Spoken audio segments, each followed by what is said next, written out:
Tá frio. É tipo um moletom, sabe? Um blusão. Eu sou muito frenta. Eu sou muito frenta. Não tá tão frio assim quanto eu fico, sabe? Mas tá friozinho. Oi, dona Maria, paz, seja bem-vinda. Mas eu sou muito frenta. Menina, muito frenta. Só imagina uma pessoa com frio. Sou eu, vou pra praia e eu sou frenta.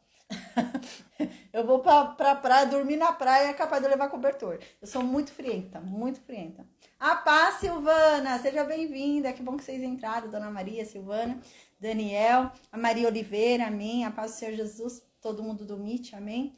A paz pro pessoal do Facebook, do Instagram, do YouTube, amém. A paz pro pessoal que vai ouvir pelo áudio, amém.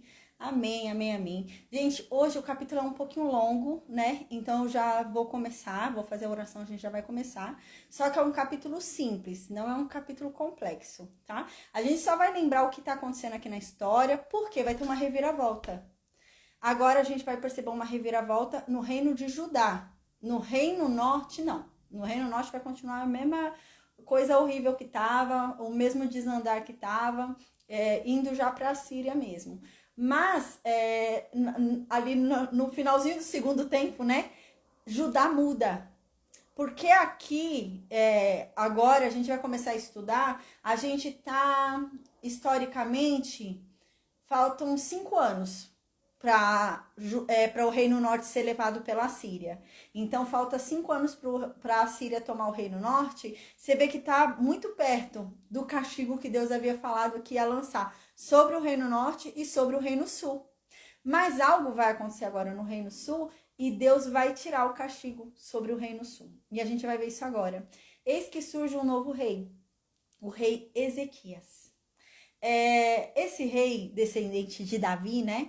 Esse rei, ele é filho de Acás. Acás, a gente lembra que foi o pior rei que existiu lá no reino de Judá, que começou a levar o reino inteiro à perdição, lembra? Foi um rei muito cruel, era um rei que queimava os seus filhos, né, para deuses, era um rei que destruiu as coisas do templo, foi um rei que tirou o altar do templo lá de Deus, onde fazia os sacrifícios, para colocar o altar do Deus de Damasco, né? Era um rei muito ruim, esse rei Acás. E ele começou a levantar vários altares pelo reino sul, né, pelo reino de Judá. Então ele foi um rei muito ruim, muito cruel. E por causa desse rei, Deus permitiu que Judá sofresse muito. E Judá começou a sofrer com invasões, né? A Filístia vinha e invadia, Edom veio e invadiu, várias outras nações vinham e invadiam Judá e pegavam a terra de Judá, ficavam com a terra de Judá, faziam torturas com o povo de Judá, matavam os que não eram mortos, eram torturados. Então, Deus, a Bíblia deixa muito claro que Deus permitiu isso por causa de Acás, porque Acás foi um mau rei. Acás não deu um bom exemplo, não foi um bom rei, não sabia guiar o povo, né? E a gente estava nesse momento da história, onde a gente tinha o rei Oséias no reino norte, né?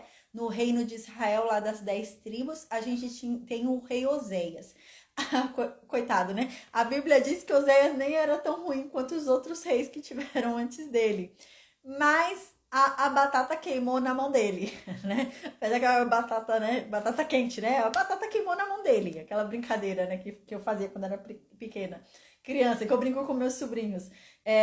Queimou na mão dele e azar o dele. E foi o que aconteceu com Oséias, né? A Bíblia diz isso. Quando a Bíblia apresenta Oséias pra gente, a Bíblia diz que ele nem era tão ruim quanto os reis anteriores a ele. Mas ele chegou na época onde já havia uma sentença sobre o Reino Norte e ele era o rei. Então sobrou para ele. E é nesse sentido mesmo, tá?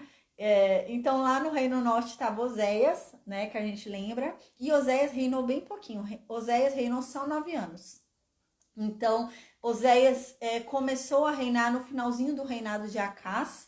A gente vai ver agora que no terceiro ano do reinado de Oséias, Acás morreu e então Ezequias virou rei, né? A gente já viu sobre a morte de Acás quando a gente estudou o livro de Isaías, né? Para a gente entrar em um determinado capítulo do livro de Isaías, se eu não me engano foi o capítulo 14 do livro de Isaías, falava sobre a morte de Acás. Então a gente estudou a morte de Acás e entrou no livro nesse capítulo 14 do livro de Isaías. Voltamos para o livro de Oséias, no ano da morte de Acás, e agora a gente vai voltar para a história ali do reino sul, para entender o que vai acontecer com esse novo rei que vai surgir, que é Ezequias, filho de Acás.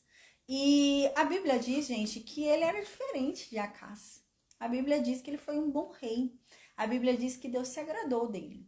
A Bíblia diz que não houve antes dele, né, depois de Davi, é claro, não houve depois de Davi e antes dele nenhum rei igual a ele. E não houve depois dele nenhum rei igual a ele. Porque ele foi um bom rei.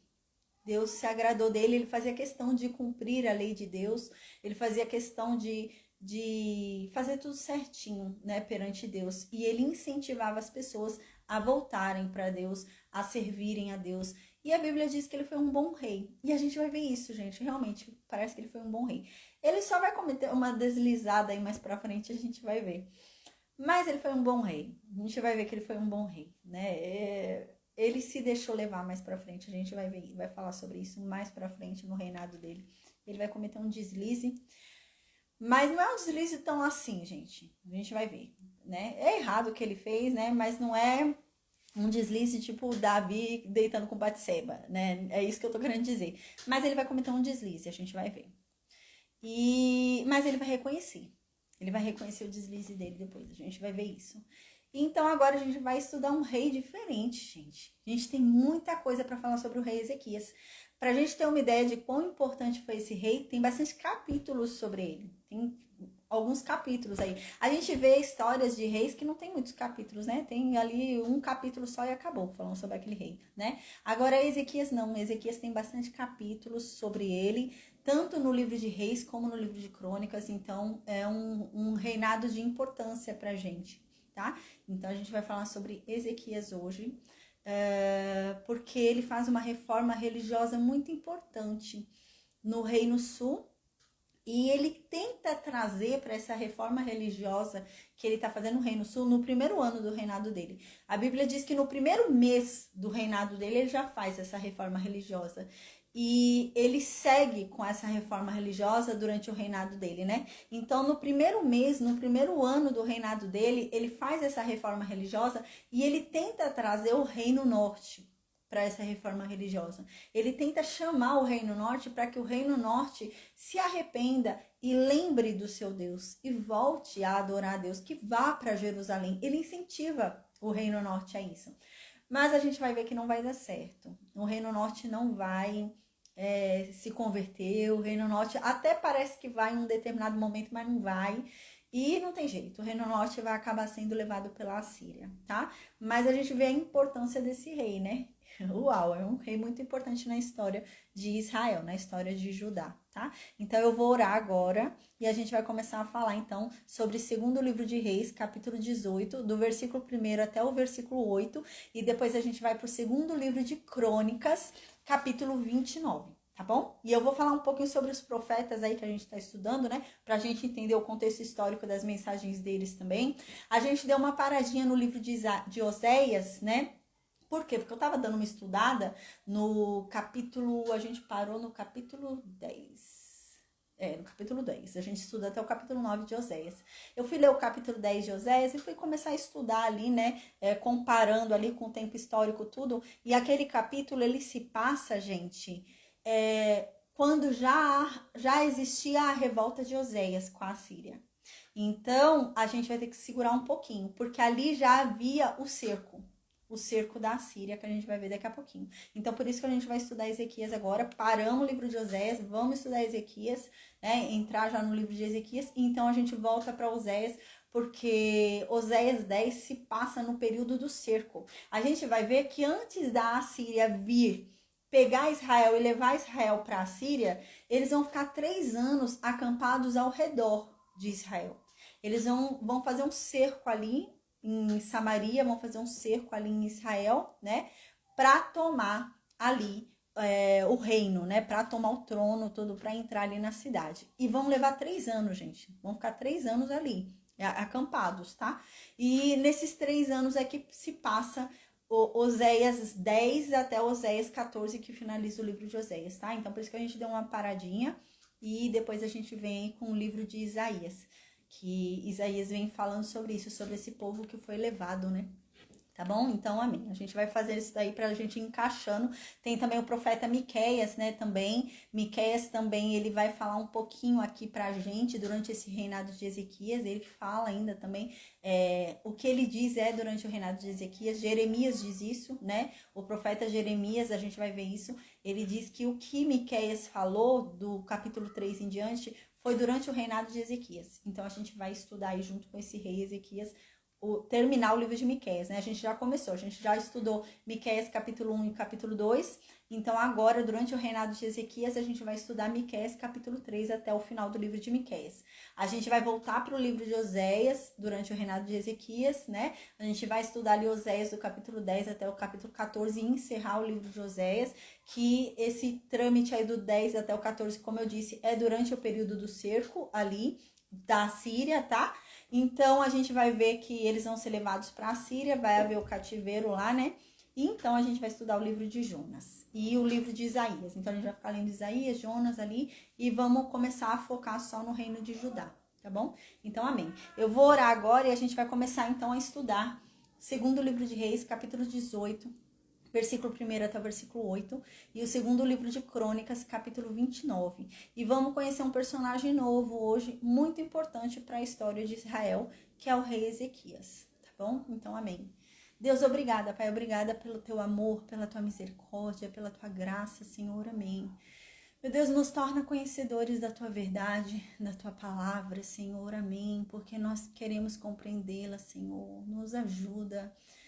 Vem, meu Deus, e traga discernimento, meu Deus, sobre as nossas mentes, sobre os nossos corações, que venhamos a ter uma compreensão clara de quem Tu és, que tudo aquilo que nos afasta de Ti, que tira a nossa atenção, meu Deus, que caia por terra, que o Senhor aniquile, Deus, em nome de Jesus, porque nós queremos estar focados em Ti, nós queremos focar na Tua palavra, nós queremos aprender, Deus, então nos ensina os teus caminhos, a tua verdade, os teus preceitos, os teus mandamentos, Senhor, amém, amém, amém.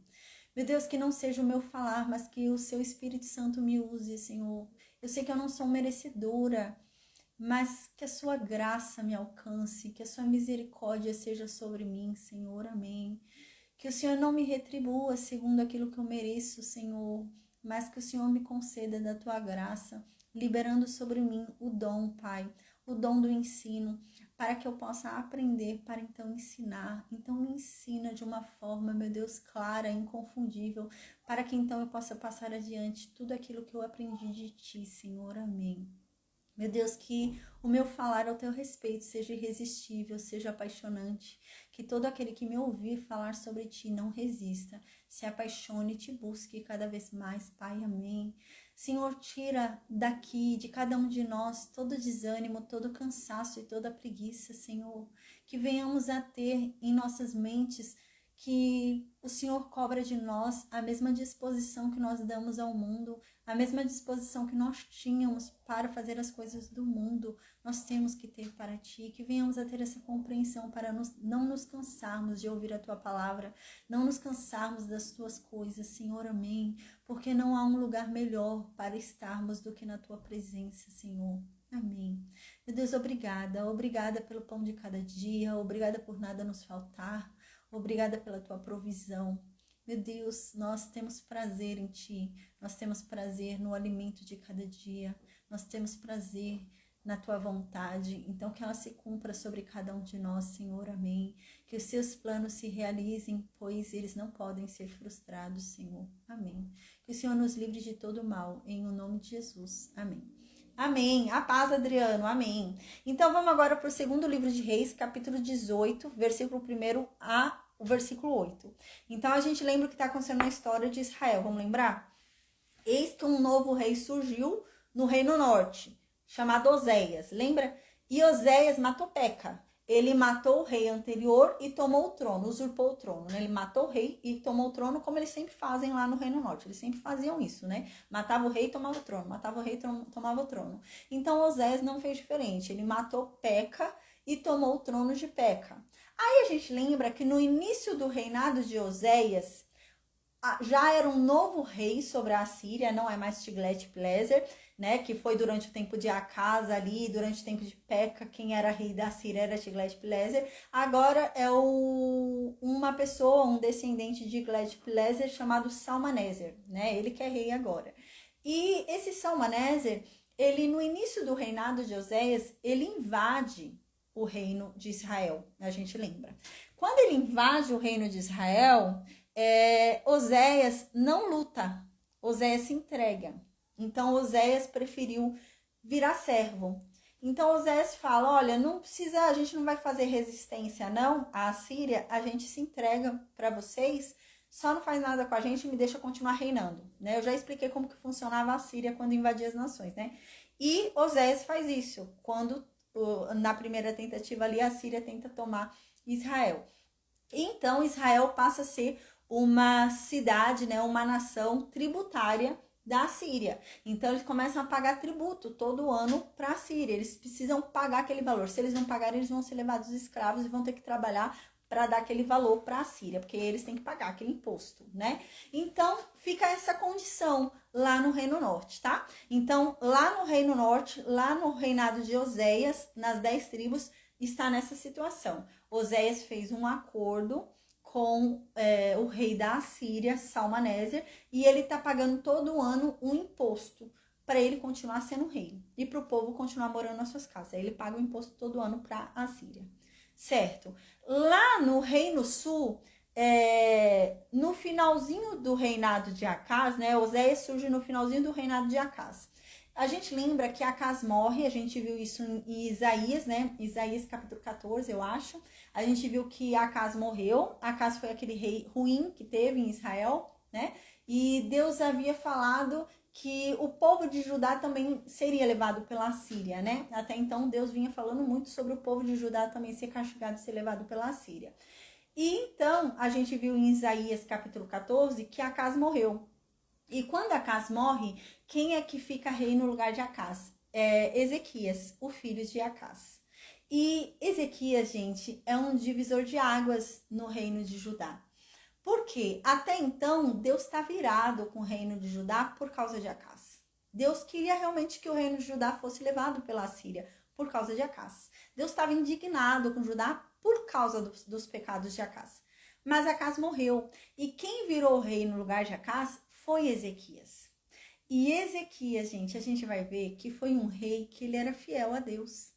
Já no primeiro mês do reinado de Ezequias, Ezequias faz uma reforma religiosa e manda todo mundo se voltar a Deus. E Ezequias fala, a gente tá na desgraça que a gente tá porque vocês resolveram pecar contra Deus e abandonar ele e servir outros deuses. Então vamos nos voltar a Deus. Vamos chamar os sacerdotes para eles nos ensinarem a cumprir a lei verdadeira. Vamos fazer tudo conforme Moisés disse que era para fazer. E ele é nesse nível. No primeiro mês do reinado dele, ele já chega nesse nível. E ele consegue, gente. Ele vai fazer uma reforma religiosa extraordinária. A gente vai ver no reino de Judá. E eles vão começar a fazer as coisas certas para Deus no reino de Judá. Ele vai abrir de novo o templo que havia sido fechado por Acaz, lembra? Acaz havia destruído o templo, né? Havia destruído tudo ali, tirado até o altar de ouro ali, né? O altar de bronze ali, altar de ouro não, altar de bronze, né? Que fazia os sacrifícios ali fora do templo, que Deus havia ordenado que fizesse, né? O sacrifício pacífico, o holocausto, todos os sacrifícios eram para ser feitos nesse altar. A gente lembra que Acaz ele tinha tirado esse altar de lá e tinha colocado o altar do Deus de Damasco no lugar, né? E eles estavam agora ofertando no altar do Deus de Damasco. Todas as ofertas que Deus havia mandado na aliança da lei, tem uma oferta que era diária, a gente lembra, né? Era sacrifício diário ali, sacrifício da manhã e da tarde, né? A Paz, Raquel, eles estavam fazendo. só que eles faziam no altar do Deus de Damasco. Eis que agora esse rei Ezequias surge com uma reforma religiosa extraordinária. Ele volta as coisas de Deus ao seu lugar. Então ele reabre o templo, ele vai reconstruir as coisas que o pai dele havia quebrado. O pai dele destruiu um monte de coisas de dentro do templo, a gente lembra. Ele vai reconstruir, vai reformar, ele vai colocar o altar de Deus de novo na frente do templo, vai tirar aquele altar, ele vai destruir aquele altar do Deus de Damasco, ele vai destruir os altares pagãos que tinham ali pela cidade, e não só isso, mas ele vai reunir o povo e vai conversar com o povo que o povo deve se render a Deus, deve adorar a Deus, ele vai fazer com que volte a ter um trabalho dentro do templo. Ele vai reunir sacerdotes, vai reunir levitas, vai mandar com que para que eles se purifiquem para trabalhar para Deus de novo, vai fazer com que esses levitas e sacerdotes ensinem a lei, comecem a trabalhar para Deus de novo, e ele vai fazer com que também os levitas cantem, igual Davi havia falado, né? Davi, a gente lembra na época que a gente estudou ali sobre Davi, Davi havia colocado cantores ali, levitas, para cantarem na frente do templo, levitas para recitarem salmos na frente do templo, para ir ensinando o povo através dos louvores, através dos salmos, né? E também para adoração de Deus, né? E ele vai retomar tudo isso agora, gente. É um rei extraordinário, a gente vai ver. Tanto é que, assim, ele é de suma importância para a história, porque a própria Bíblia diz que depois de Davi e antes dele não houve um rei igual a ele. E depois dele também não. Então ele foi um rei diferenciado, tá? Então agora a gente vai para o segundo livro de Reis, capítulo 18, versículo 1 até o versículo 8. É bastante versículo que a gente vai ler hoje, só que é bem simples, tá? Então eu vou fazer a leitura, não tem muita coisa que explicar, porque a leitura é bem dinâmica do jeito que eu vou fazer. Então, no terceiro ano do reinado de Oséias, né, que eu acabei de fazer um resumão aqui, Oséias estava reinando lá, no terceiro ano, lá no Reino Norte, já pagando tributo para a Síria. E então, Acás morre, e quem vira rei? O filho de Acás, o Ezequias, tá? Então, ele se tornou rei lá do sul, lá do reino de Judá. No versículo 2 diz, quando isso aconteceu, né, Ezequias, ele tinha 25 anos de idade. Gente, ele se tornou rei muito novinho, né? Então, ele virou rei com 25 anos de idade, mas ele tinha uma plena consciência de servir a Deus, né? Uma plena consciência do que estava errado ali no reino, que tinha que ser consertado, que era a adoração a Deus. E ele tinha 25 anos de idade. E esse rei, né, ele reinou por 29 anos, tá? Ele reinou por 29 anos, e a mãe dele se chamava Bia, e a Abia, era filha de Zacarias, tá? Provavelmente, né, aqui tá falando, ele era filho de Abia, e Abia era filha de Zacarias. Qual a importância disso? Provavelmente esse Zacarias que tá falando aqui é um Zacarias que a gente já viu antes, já falou na Bíblia, alguns capítulos antes, alguns reis antes aí, né? Talvez o vô dele, o pai dele, né? Esse Zacarias, se eu não me engano, foi na época de Jotão. A gente viu sobre esse Zacarias. Era um homem de Deus. Esse Zacarias era um homem de Deus. É isso que está querendo dizer. Então, não é à toa que ele tem esse direcionamento para Deus que ele tem.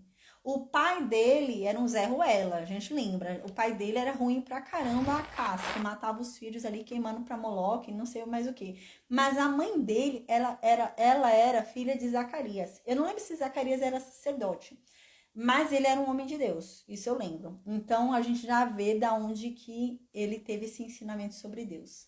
Aí no versículo 3 continua dizendo, seguindo o exemplo do antepassado dele, o rei Davi, ele fez coisas que agradaram a Deus. É a primeira vez, a gente estudou muitos reis depois de Davi, né? É a primeira vez que eu vejo aqui falando, ele fez segundo o exemplo de Davi. Até agora a gente vê, ele não fez segundo o exemplo de Davi. Ele não era como Davi, ele não era como seu antepassado, né? A gente sempre tem visto isso. Ele é o primeiro, realmente, que eu consigo ver, que eu vejo aqui, até agora que a gente está estudando, que fala que ele era como Davi. E é isso que a Bíblia vai dizer. Então, aqui no versículo 4, começa a dizer, mas por que ele era tão bom assim, né? O que ele fez de tão extraordinário para ele ser como Davi, né? Ele fez coisas boas como Davi. O que ele fez? No versículo 4 começa a dizer, diz assim, Ezequias, ele destruiu os lugares de adoração pagãs. Ele quebrou todas as colunas do deus Baal que tinha lá. Ele derrubou os postes que tinham sido erguidos para a deusa Será. Ele também destruiu a cobra de bronze que Moisés tinha feito. Lembra, gente, que Moisés tinha feito uma cobra de bronze? Na aula passada eu até falei, eu achei que foi por causa do pecado de Baal Peor que ele fez essa cobra de bronze. E não foi, não. Eu fui dar uma lida hoje para ver, não foi por causa do pecado de Baal Peor. Essa cobra de bronze a gente estudou em Números 21. Houve um tempo na história do povo que o povo estava andando com Moisés, para variar, né? Aquele povo só reclamava. O povo estava andando com Moisés e o povo falou que para que esse Deus aí e Moisés foram inventar de tirar a gente do Egito? Era melhor ter ficado lá.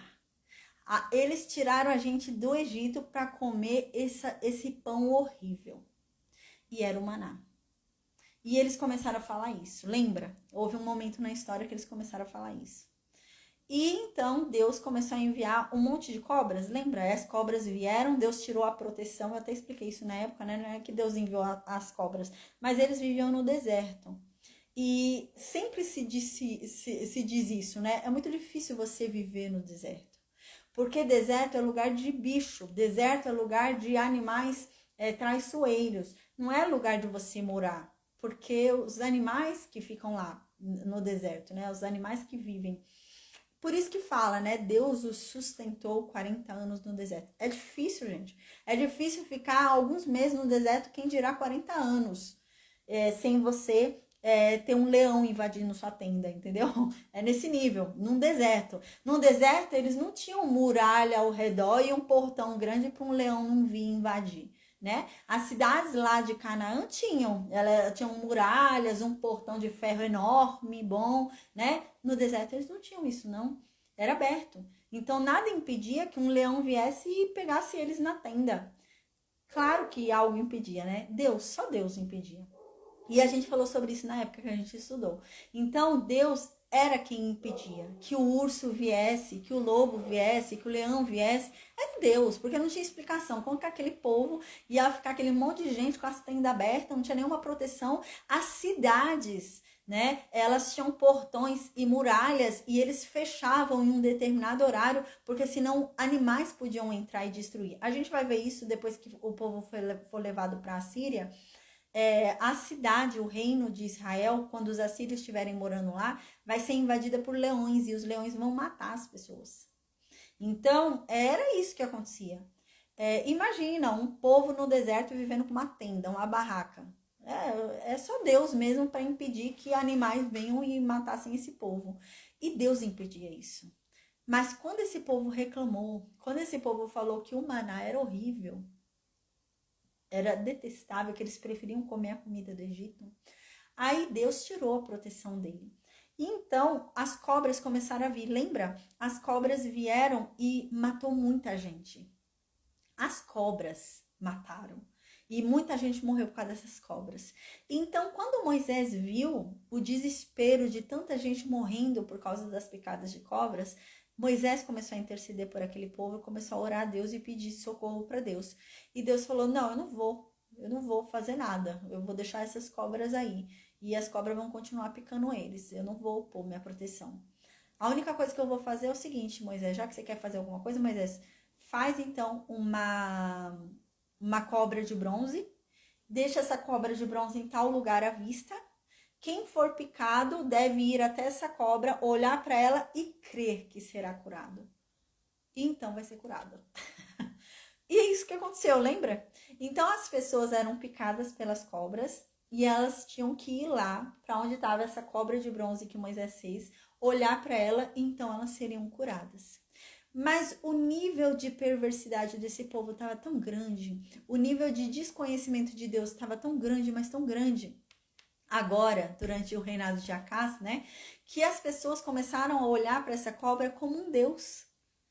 como ela curava as pessoas antes, que eram mordidas por cobra, então eles começaram a olhar para essa cobra e orar para ela, pedir para ela coisas, fazer sacrifícios para ela. Gente, a cobra virou um deus para eles. E é isso que está falando aqui. Ele teve que quebrar essa cobra. Ele teve que quebrar essa cobra por causa do pecado do povo, que o povo estava pecando.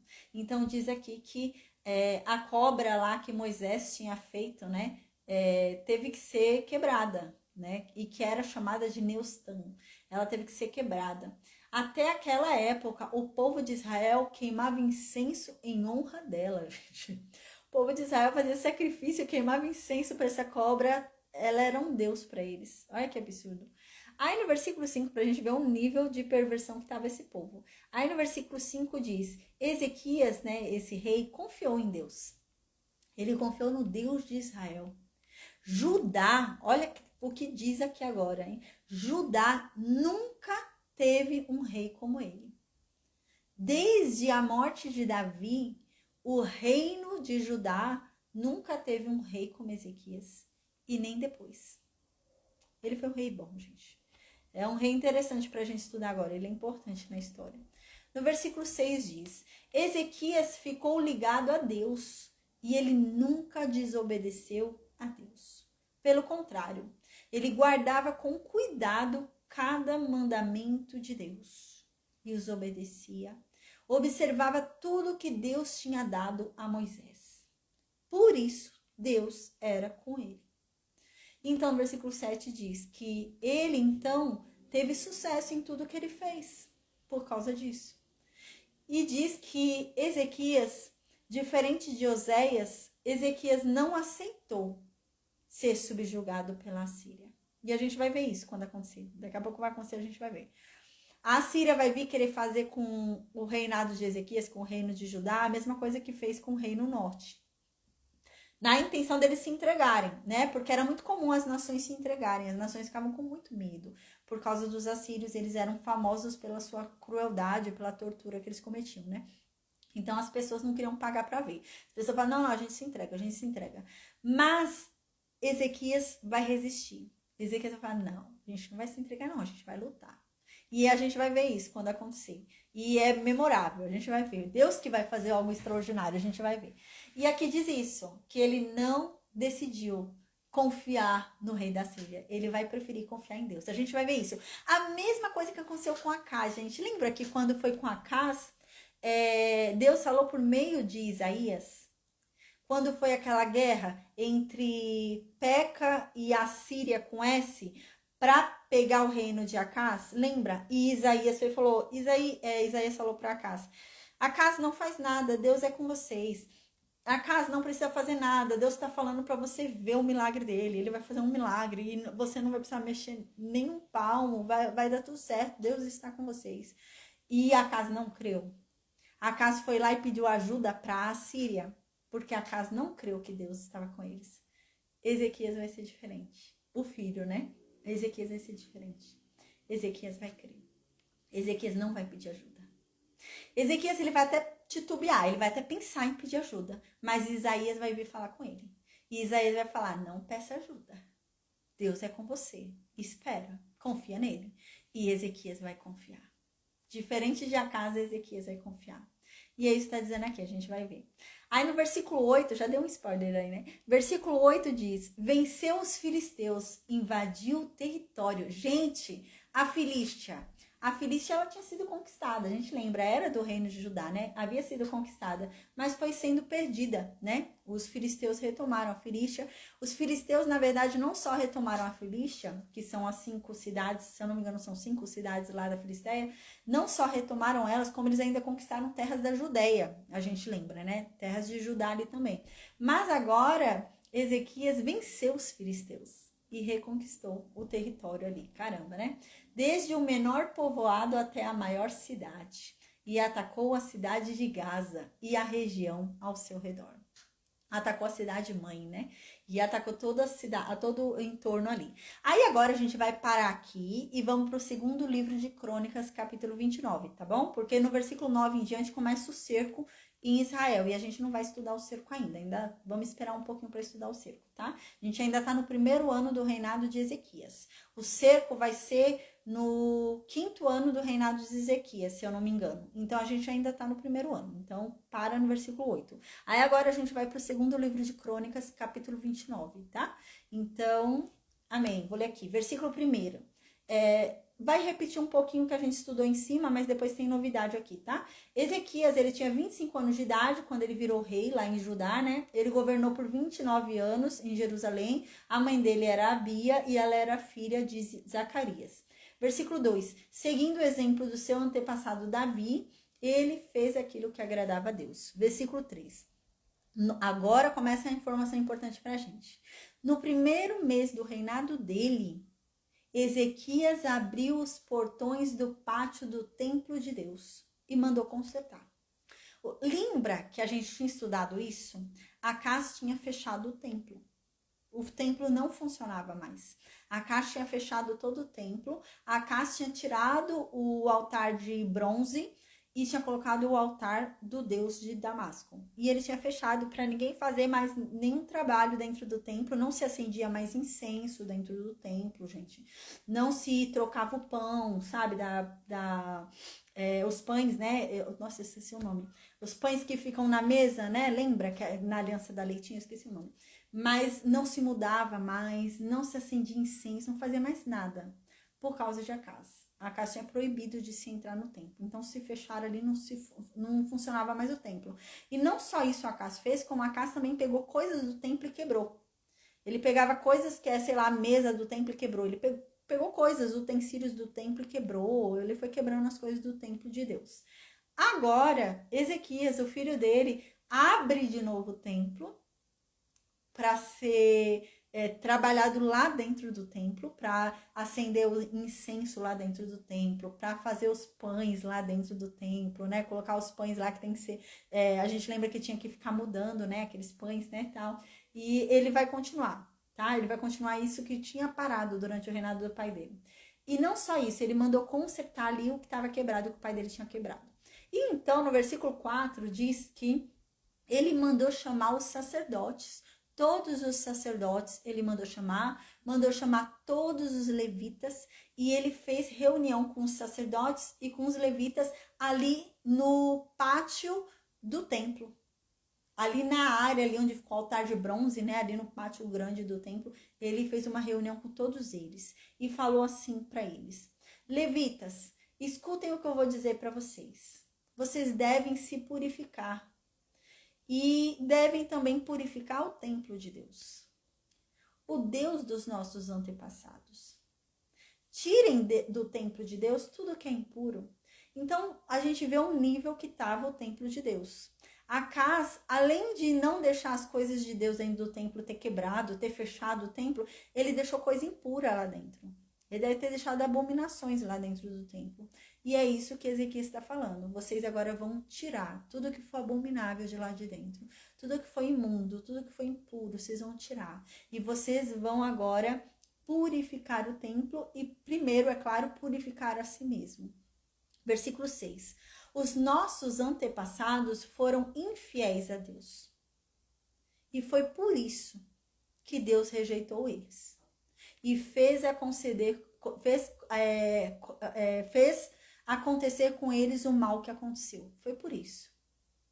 Porque eles viraram as costas para o templo, onde Deus mora, e deixaram de adorar a Ele. E é por isso que a gente está na situação que a gente está hoje, por causa dos nossos antepassados. Versículo 7. Eles foram lá e fecharam a casa de Deus. Fecharam os portões do templo. Apagaram as lamparinas, não ficaram acendendo mais o incenso de Deus, as lamparinas não acenderam, deixaram de ficar queimando o incenso que era obrigatório, que Deus mandou, deixaram de oferecer os sacrifícios a Deus, no lugar de oferecer os sacrifícios no altar de bronze a Deus, ofereciam no altar do Deus de Damasco. Por isso que a gente está na situação que a gente está, por isso que ficou a situação que a gente ficou, e aqui ele continua, né? Deixaram de oferecer ao Deus de Israel sacrifícios que costumavam ser completamente queimados no altar que ficava em frente do templo. Por isso que ficou na situação que está. Versículo 8. Por isso que Deus ficou irado com a gente. Por isso que Deus ficou tão irado com o povo de Judá e com o povo de Jerusalém. E deixou que... E o que ele fez deixou todos chocados e horrorizados, né? Por conta do que Deus fez com a gente ficou abismado, a gente ficou perdido, né? Horrorizado, chocado. E então as outras pessoas hoje gozam da gente, tiram uma da nossa cara, zombam de nós. Vocês bem sabem disso. Vocês sabem do que eu tô falando. E Ezequias falando com os levitas e os sacerdotes. Desculpa, gente. Aí no versículo 9, Ezequias continua dizendo: os nossos pais, eles foram mortos na guerra. Os nossos filhos e as nossas filhas, as nossas mulheres foram levadas embora como prisioneiras, gente. E lembra que no início da aula de hoje eu falei sobre isso, pra gente lembrar desse contexto que estava acontecendo. Por causa de Acás, aqui é o primeiro mês do reinado de Ezequias, lembra? Por causa de Acás, Deus havia permitido que outras nações invadissem o reino de Judá. Lembra que eu falei isso? Outras nações invadiam o reino de Judá, Edom, filisteus, todas as outras nações invadiam o reino de Judá e eles matavam, eles roubavam terras, levavam mulheres prisioneiras, levavam crianças como escravas e eles faziam isso, gente. E o povo de Judá vendo tudo isso acontecer. E é isso que Ezequias está falando. Ezequias está falando, olha, tudo isso aconteceu, eles invadiram nossas terras, levaram nossas mulheres, levaram nossos filhos, mataram nossos pais, né? Mataram nossos antepassados. Por quê? Por causa disso. Porque em vez de obedecer à lei de Deus, vocês viraram as costas para Deus, fecharam o templo de Deus, deixaram de oferecer as ofertas que são devidas a ele. É isso que Ezequias está falando. Aí no versículo 10, então, Ezequias vem e diz: agora eu decidi fazer uma aliança com Deus, o Deus de Israel, o nosso Deus, para ele parar de ficar irado com a gente, para a gente ficar de bem de novo com ele, porque ele está irado com a gente.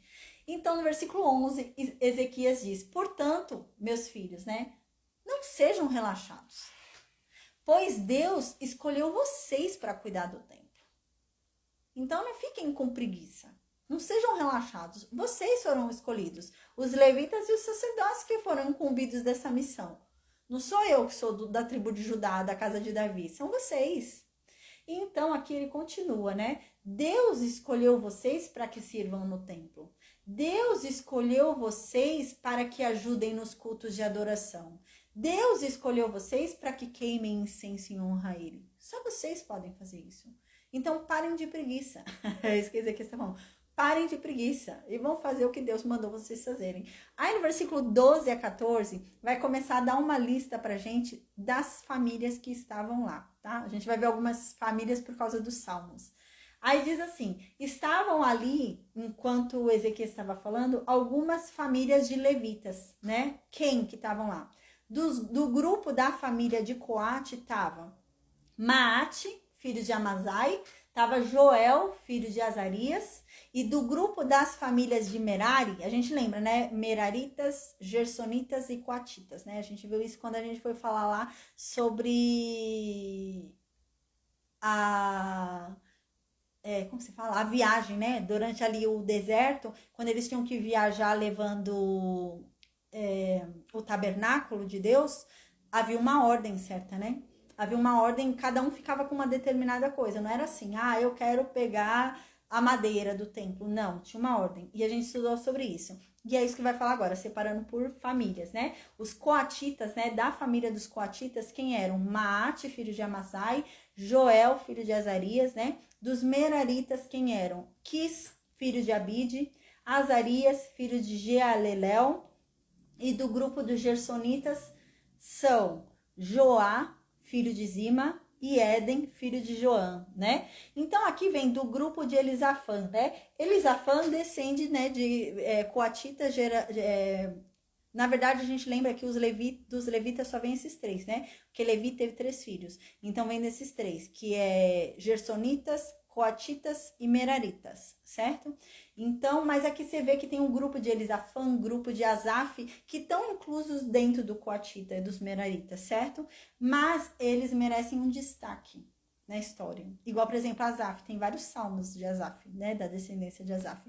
Então, devido a algumas coisas que eles fizeram no templo tal, né, na história ali, eles merecem um destaque para receberem um nome, né, além de Coate, Merari e Gerson. E aqui, então, vem nesse sentido. Do grupo de Elisafã, quem vem? Sinri e Jeuel. Do grupo de Asaf, quem vem? Zacarias e Matanias. Do grupo de Remã, quem vem? Jeuel e Simei. Do grupo de Gedutum, Semaías e Uziel. Versículo 15. Esses homens mandaram chamar os outros levitas, e todos eles se purificaram. Depois, de acordo com o que o rei foi fazendo, né? Peraí, gente, eu escrevi aqui errado. Ah, tá. Aqui tá dizendo assim, no versículo 15, né? Eu parei aqui para ler o que eu tinha escrito, gente. Eu escrevo do meu jeito aqui, do jeito que eu entendo o versículo, e às vezes eu não me entendo. Mas agora eu peguei aqui. No versículo 15, né, diz o quê, né? Que esses homens, que a gente viu os nomes, eram chefes. Eram os que, porque, gente, imagina, Levi, a tribo inteira de Levi era muito grande, né? Era bastante gente para ser só esse pingo de gente. Não, eles eram chefes. Eles eram os responsáveis de cuidar daquelas famílias todas. Ah, todos os descendentes dessa linhagem aqui, sou eu que cuido. Então, separando esses chefes para cuidar, eles foram e mandaram os outros levitas irem se purificar. E aqui diz que todos foram se purificar. Eles foram lá, obedeceram ao que o rei falou e foi lá se purificar, e depois disso, de se purificarem, eles iam lá purificar o templo de Deus. Aí no versículo 16 diz: aí os sacerdotes também entraram no templo para purificá-lo. Lembra que quando o templo foi feito desde o tabernáculo, né? Desde o tabernáculo lá no deserto, só uma descendência podia entrar dentro do templo. Não era todo mundo que podia entrar dentro do templo. Nem os filhos de Moisés não podiam entrar dentro do tabernáculo. Somente os filhos de Arão. A única exceção a gente estudou já era Moisés. Moisés era um cara diferenciado, né? Só Moisés entrava dentro do tabernáculo. Fora Moisés, quem podia entrar dentro do tabernáculo era a descendência de Arão. Não era descendência de Arão, não podia entrar dentro do tabernáculo.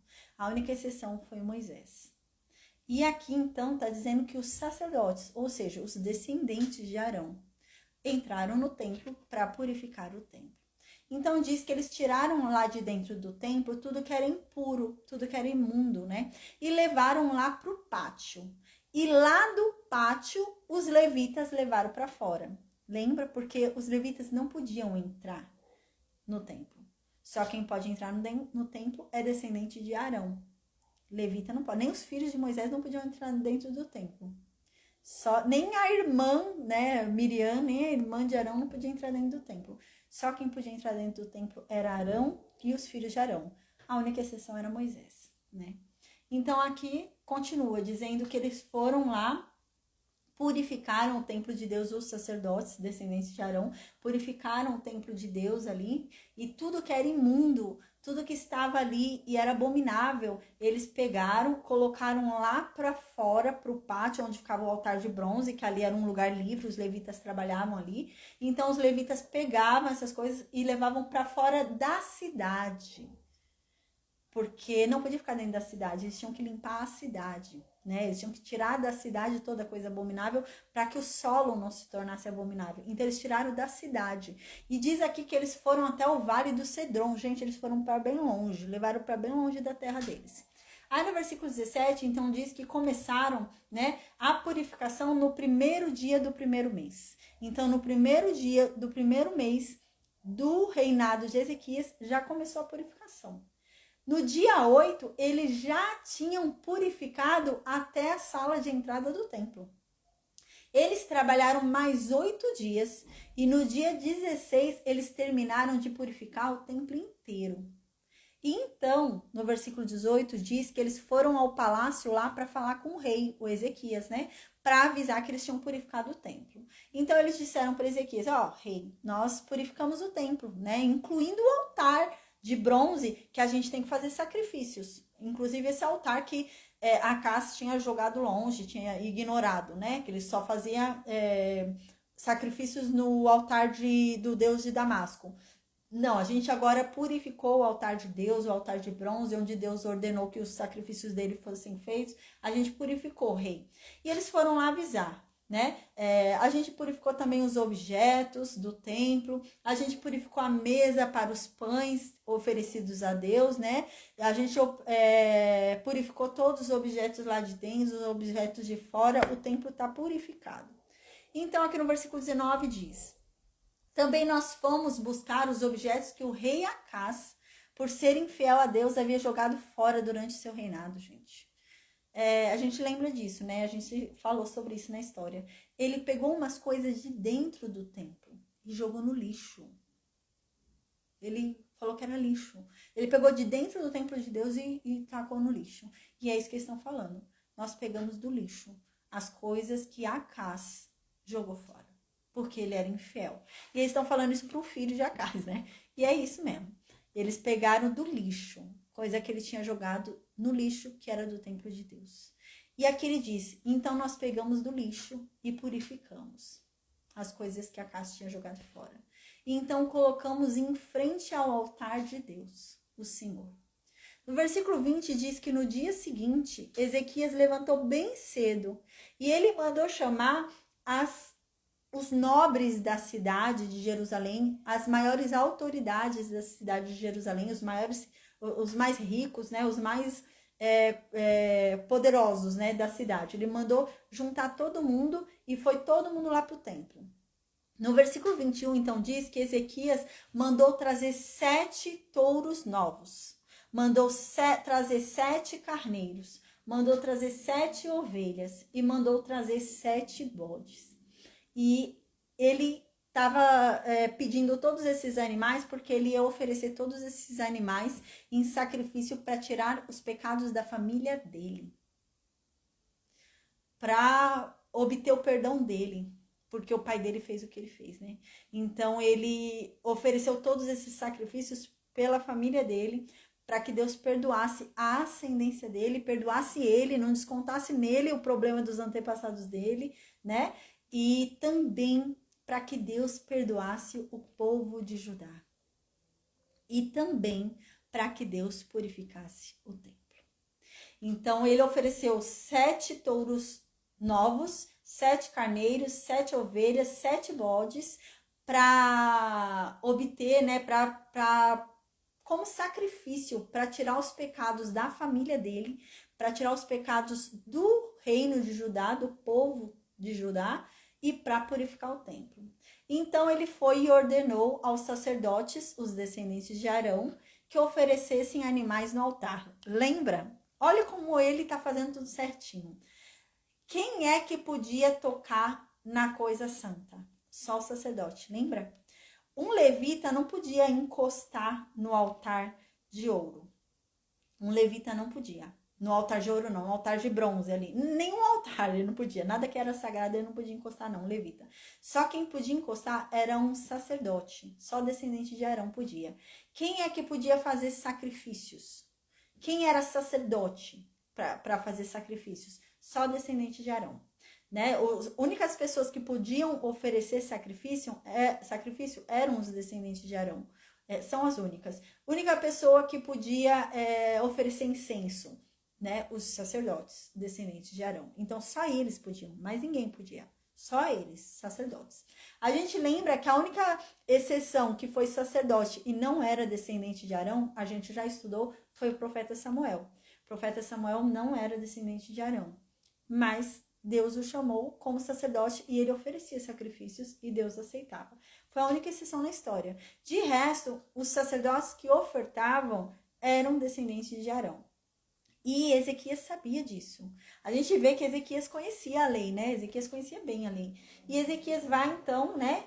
Chama os sacerdotes para que os sacerdotes ofereçam os animais no altar de Deus de bronze. Porque só eles poderiam oferecer. E ele sabia disso.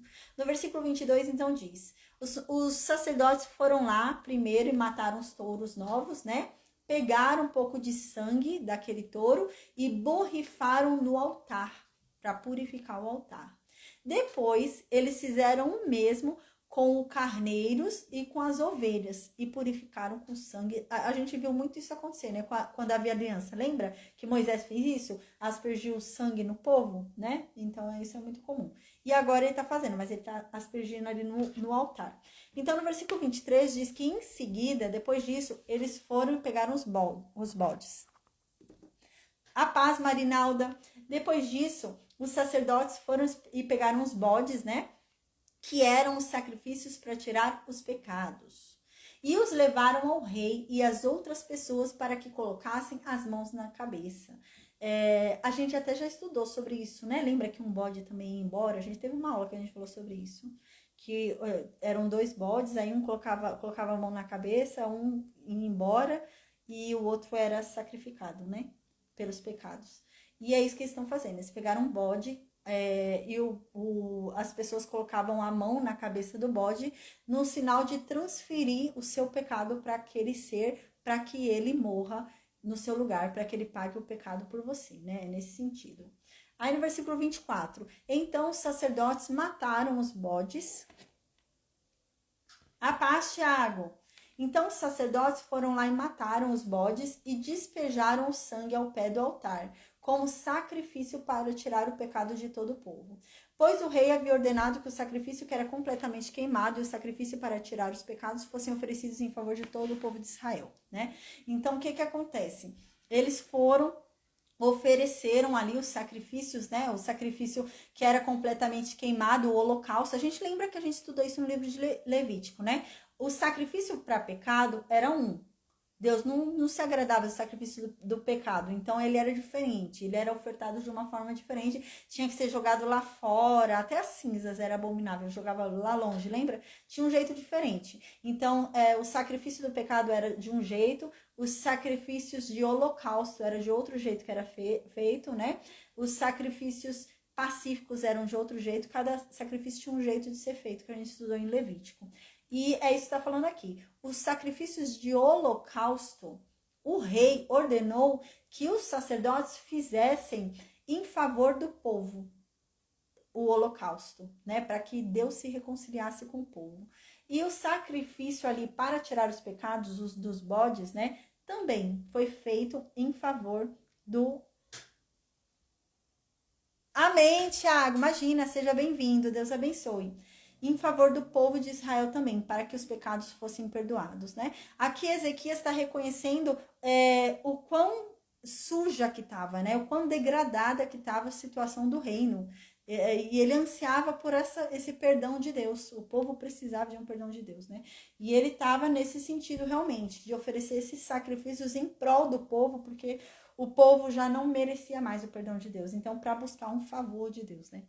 Então, no versículo 25 diz: Ezequias obedeceu a ordem do rei Davi e a ordem que o Senhor Deus tinha dado por meio de Gade, né? A gente lembra, na época de Davi, tinha 2 profetas, né? Tinha o profeta Gade e tinha o profeta Natan, né? O profeta Natan que veio falar para Davi sobre Batseba, né? Sobre a sentença, né? Do que ele fez, do pecado que ele fez. Nessa época, né? Davi havia dado uma ordem por meio dos seus profetas de que no templo sempre tinha que ter levitas. Lembra? A gente estudou isso. Na época que Davi mandou trazer a Arca da Aliança para deixar ela em Jerusalém, ele falou, olha, sempre agora vai ter que ter levitas na frente da arca para cantar, para salmodiar, né? Vai ter que estar lá para ensinar a palavra, né? Ensinar a lei, vai ter sempre ter alguém lá cantando louvores a Deus, tal. E isso tinha acabado. E Ezequias vai trazer agora isso de novo, tá? Isso está dizendo no versículo 25. Então Ezequias faz agora, né, com que os levitas voltem ali no templo com os pratos musicais, as harpas, as liras, para cantarem ali para Deus. Aí no versículo 26 diz que os levitas então se colocaram de pé ali na frente do templo de Deus com os instrumentos musicais, né, que Davi havia mencionado, e eles ficaram tocando. Eles ficaram tocando os instrumentos. Os sacerdotes, eles pegaram as trombetas também, Então, no versículo 27 diz que Ezequias ordenou que oferecessem no altar o sacrifício que ia ser completamente queimado, né? E logo que o sacrifício começou, todos começaram a cantar hinos de louvor a Deus, o Senhor, acompanhados pelas trombetas e pelos outros instrumentos musicais, né? Então, a gente vê aqui, a gente já tinha estudado essa ordem, quando a gente estudou lá em Levítico, a ordem dos sacrifícios, né? Primeiro é o sacrifício do pecado, né? Você tem que primeiro ser perdoado pelo pecado. Não adianta você querer oferecer o holocausto, né? Que é o sacrifício de reconciliação. Não, primeiro você oferecia o sacrifício do pecado, da culpa pelo pecado, e então a culpa era tirada de você do pecado. Mas significa que você se reconciliou com Deus? Não, eu até expliquei isso, né? Porque assim, você ser perdoado não significa que você tá de bem com a pessoa. A pessoa pode te perdoar e não querer mais ser sua amiga. A pessoa pode te perdoar e não querer mais ter papo contigo, né? Então, é essa questão. O primeiro sacrifício, o sacrifício da culpa, é para você ser perdoado. E eles fizeram. Mas o segundo sacrifício, que é o do holocausto, é para você ficar bem com a pessoa. É para você voltar a ter amizade com a pessoa. E é isso. Esse segundo sacrifício é para eles ficarem de bem de novo com Deus. Então, aqui diz, né, que eles ofereceram esse segundo sacrifício felizes da vida. E quando começou o sacrifício a queimar, eles começaram a cantar, de tão alegre que eles estavam. Começaram a cantar louvores a Deus, começaram a tocar trombetas, os sacerdotes, né? E começaram a tocar instrumentos musicais ali em alegria, por estarem se reconciliando com Deus. Aí no versículo 28 diz que todos eles adoraram a Deus. E os hinos e o toque de trombetas continuaram até que o sacrifício terminou. Enquanto queimava o sacrifício ali no altar, eles continuavam cantando, continuavam tocando a trombeta. Só acabou, só pararam de cantar quando terminou o sacrifício, quando terminou de queimar. Aí no versículo 29 diz: quando terminou o sacrifício, o rei e todas as pessoas que ali estavam se ajoelharam e começaram a adorar a Deus. No versículo 30, então o rei e as altas autoridades de Judá foram e pediram para que os levitas cantassem uma música de Davi e também alguma música de Asaf. Então eles pediram salmos, sabe? Para que eles cantassem os salmos de Davi, os salmos de Asaf, e eles cantaram. Aí então diz que os levitas começaram a cantar os salmos de Davi, começaram a cantar os salmos de Asaf, e diz que eles cantavam cheios de alegria, e depois eles então se ajoelharam e adoraram a Deus. E no versículo 31 diz: Ezequias então disse para o povo, todo o povo que estava ali, né? Vocês se dedicaram ao serviço de Deus, o Senhor. Portanto, venham ao templo e ofereçam sacrifícios como ofertas de gratidão a Deus. O povo então foi e fez o que Ezequias falou. Eles foram lá oferecer ofertas de gratidão a Deus. Mas alguns, por vontade própria, ofertaram mais do que o rei pediu. Alguns, por vontade própria, decidiram levar também sacrifícios para serem queimados totalmente. O que o rei havia pedido era provavelmente um sacrifício pacífico. O que acontece? A gente lembra disso, né? O que o rei está falando aqui? Lembra, havia uma ordem dos sacrifícios. O primeiro sacrifício era o sacrifício de culpa, que era para tirar a culpa do pecado. Segundo sacrifício, eu já tirei a culpa do pecado, já não tenho mais culpa, é a reconciliação. Eu preciso me reconciliar com Deus. Me reconciliei. Qual que é o terceiro sacrifício? O pacífico. O sacrifício pacífico é aquele sacrifício onde eu tô em paz com Deus. Eu tô bem com Ele tá bem comigo e eu só quero agradecer, eu sou grata, né? E um dos sacrifícios pacíficos, a gente lembra que o sacrifício pacífico, se eu não me engano, se divide em três diferentes sacrifícios. E o sacrifício de gratidão é um deles. Então, é isso que Ezequias está falando aqui. Quando terminou e o povo começou a adorar a Deus, e o povo está todo feliz, né? Ezequias falou, vamos fazer o seguinte, agora venham e tragam um sacrifício pacífico para vocês se alegrarem com Deus, um sacrifício de gratidão por Deus ter nos perdoado, por Deus ainda nos dar mais uma chance depois de tudo que aconteceu, né? Apesar da gente não merecer, de tudo que nós fizemos com ele, olha a situação que estava o templo de Deus. Então vamos agradecer. Aí lembra como que era esse sacrifício pacífico? Era o sacrifício lá de Ana, lembra? De Ana e de Penina, lembra? Que Eucana dava mais para Ana do que Penina? É esse sacrifício. Quando você ia fazer o sacrifício pacífico, parte do sacrifício ia para Deus, parte do sacrifício ia para os sacerdotes e parte do sacrifício ia para mim, ia para a pessoa que estava ofertando. Então você comia também uma parte. Lembra? O que está dizendo aqui? Está dizendo que as pessoas não só levaram o sacrifício pacífico. As pessoas estavam tão alegres, mas tão dispostas com Deus, que levaram o sacrifício pacífico e também levaram um outro sacrifício, levaram uma ovelha para ser queimada totalmente no altar, para ela não ficar com nada, para queimar tudo. Levaram lá um boi, um touro, para queimar totalmente para Deus, para ela não ficar com nada. É nesse nível que está dizendo, eles estavam tão felizes que decidiram dar um só para Deus. Não, só o Senhor come, eu não vou comer não, né? E é isso que está dizendo aqui. Aí no versículo 32 diz assim, para esses sacrifícios, tantos os sacrifícios, né, de oferta, tanto os sacrifícios de gratidão, quanto os sacrifícios de holocausto. Nossa, senti um cheiro de queimado aqui. Tanto os sacrifícios de oferta, quanto os sacrifícios de holocausto, eles levaram quantos? 70 touros, 100 carneiros e 200 ovelhas, gente. Muita coisa, né? Muito animal, né? Para as ofertas de gratidão, não, eu li errado aqui, ó, tô vendo aqui, foi mais ainda do que eu achei. Gente, para oferta de gratidão, lembra que o rei havia pedido o quê? Para oferta de gratidão. O que é a oferta de gratidão? É a oferta pacífica. Oferta pacífica é aquela em que a pessoa come uma parte também da oferta. Então, Deus fica com uma parte, o sacerdote fica com uma parte e a pessoa que está levando o animal fica com uma parte do animal para comer também. Aqui está dizendo que essa oferta que o rei tinha pedido, que é a oferta pacífica, a oferta de gratidão, quantos animais foram levados só para essa oferta pacífica de gratidão? 600 touros e 3.000 carneiros. Agora, lembra aquela oferta extra que o rei não pediu? Que as pessoas levaram porque elas quiseram? Que elas estavam tão felizes com Deus que elas iam oferecer um animal inteiro para Deus? Ah, não precisa me dar uma parte não, é inteiro para Deus esse animal. Aqui no versículo 32 diz que foram 70 touros, 100 carneiros e 200 ovelhas. Eles levaram sem o rei pedir, espontaneamente. Aí no versículo 34 diz que não tinha sacerdotes o suficiente para trabalhar com esse monte de animal. Não tinha sacerdote para cortar esse monte de animal, para matar esse monte de animal, para cortar certinho e jogar gordura no altar e não sei mais o que no altar. Não tinha.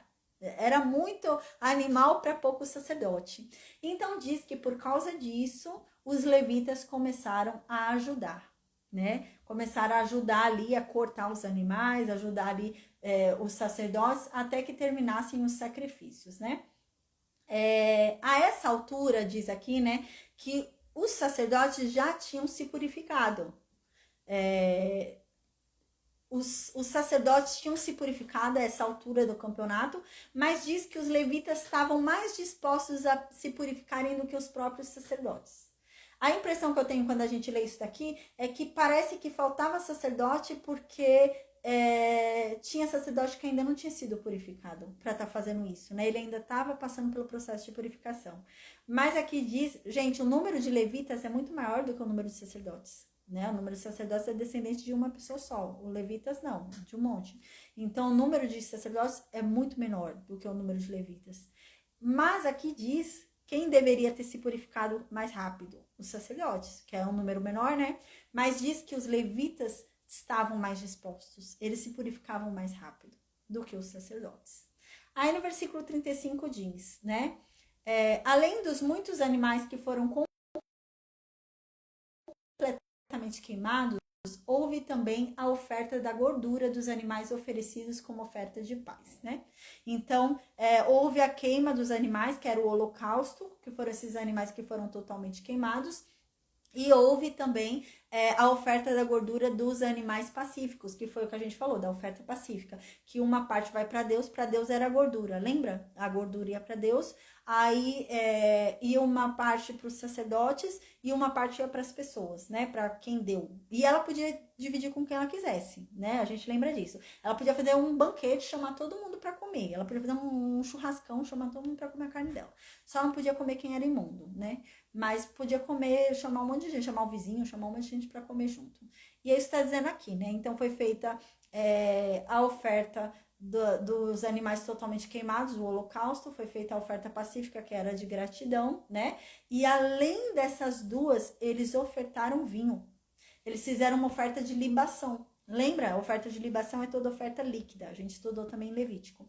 E eles fizeram uma oferta de vinho também. Gente, esse povo era muito canguinha para vinho. Não era qualquer coisa eles ofertarem vinho, não, viu? Por quê? Porque a gente lembra, o Reino Sul, o Reino Norte, houve um tempo na história onde eles eram conhecidos como os bêbados, né? Eles viviam embriagados, viviam bêbados. E eles eram conhecidos por isso. No Reino Sul, houve um tempo também, durante o reinado de Acás, que era muita bebedeira lá. Eles bebiam muito.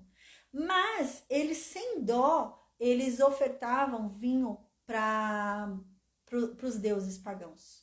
Quando era para ofertar para algum deus aí, Baal, não sei o que, eles ofertavam vinho, sem dó, né? Mas para Deus não. Só que agora parece que houve uma conversão verdadeira, né?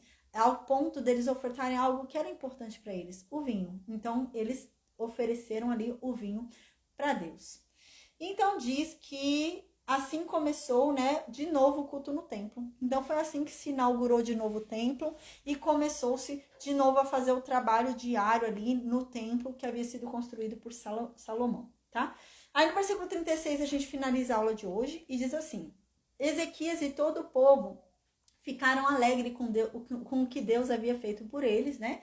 E tudo isso aconteceu muito rápido, muito depressa, o povo se converteu rápido, né, tal. Na aula de amanhã, a gente vai falar sobre o segundo livro de Crônicas, capítulo 30. O que acontece no segundo livro de Crônicas, capítulo 30? Ezequias conseguiu fazer uma reforma religiosa em Judá. E houve uma comoção tão grande, um avivamento ali, né? Houve um negócio extraordinário em Judá. E Ezequias está vendo que o Reino Norte tá passando um perrengue do caramba, né? Tá passando por dificuldade ali o Reino Norte, que já tá tributário ali da Assíria, né? E tá tendo muito prejuízo. E ele vai tentar fazer o quê? Ele vai tentar ajudar o Reino Norte. Como? Tentando fazer também com que eles entrem nessa reforma religiosa. Ele vai tentar chamar o povo do Reino Norte para ir para o templo, para ofertar para Deus, para se lembrar de quem é Deus, para ouvir a lei, né? Ele vai tentar fazer isso. E a gente vai ver isso na aula de amanhã, tá bom? Então, amanhã a gente vai falar sobre o segundo livro de Crônicas, capítulo 30. Tá bom? Então, amém, gente. O capítulo era longuinho, né? Eu falei, é mais de 40 versículos pra gente ler hoje. Mas glória a Deus, deu certo, porque é simplesinho, né? A aula hoje é bem tranquila. Amém. Eu vou desconectar o Facebook e o Instagram e eu vou perguntar no Meet se alguém tem alguma dúvida, tá, gente? Deixa eu desconectar com o Facebook e o Instagram. Amém. Deixa eu desconectar.